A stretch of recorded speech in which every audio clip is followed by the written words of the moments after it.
Shalom jemaat Tuhan, selamat pagi. Selamat bertemu kembali dalam Renungan Pagi Embun Sorgawi Keluarga IBC. Semoga kita semua dalam lindungan dan pimpinan Tuhan. Amin. Mari kita mengawali pagi ini dengan merenungkan firman Tuhan. Sebelumnya, mari kita berdoa minta pimpinan Roh Kudus.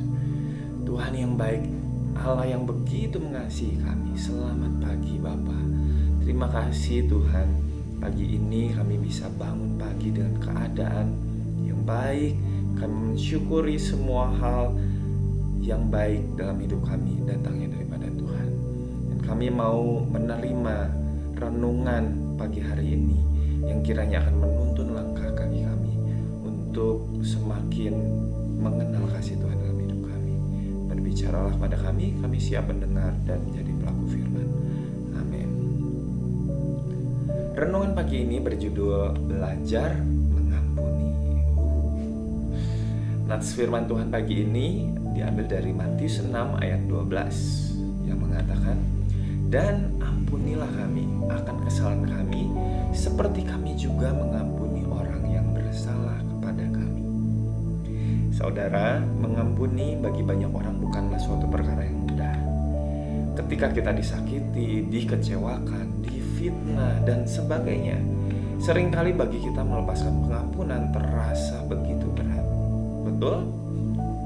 Yap, ini pun salah satu pergumulan pribadi saya, saudara.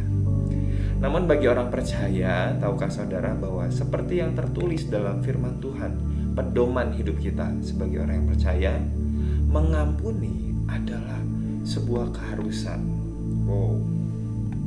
Berulang kali ditegaskan dalam Alkitab bagaimana kita harus mengampuni. Bahkan dikatakan dalam Matius 18 ayat 22, Yesus mengatakan bahwa kita harus mengampuni sampai 70 kali 7 kali. Yang artinya tak henti-hentinya kita harus mengampuni. Saudara, tahukah Anda bahwa kenapa kita harus terus-menerus belajar untuk mengampuni?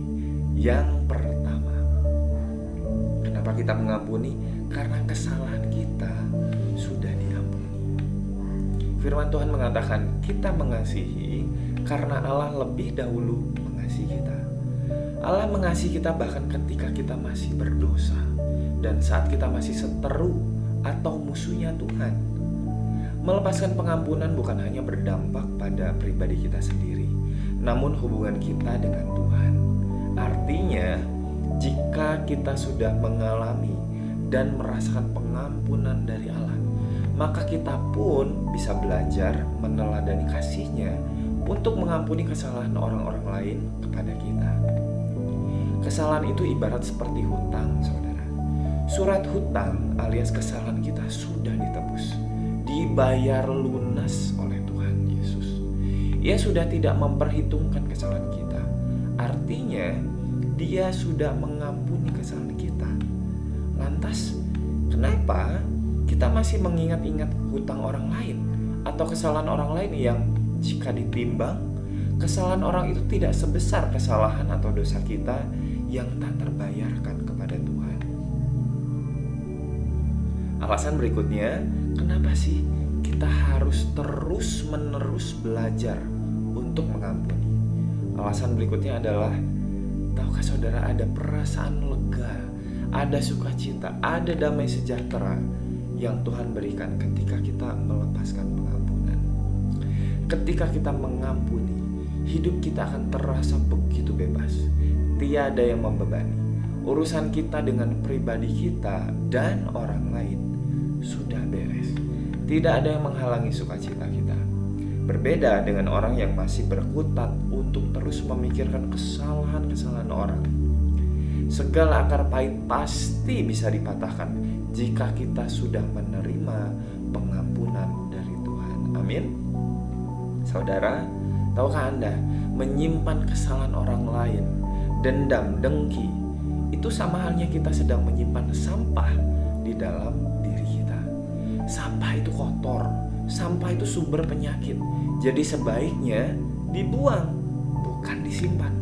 Yuk, mari kita buang segala sampah kesalahan orang lain yang disimpan di dalam hati. Jangan biarkan sampah itu membusuk dalam hati kita. Buang. Yuk, mari kita buang.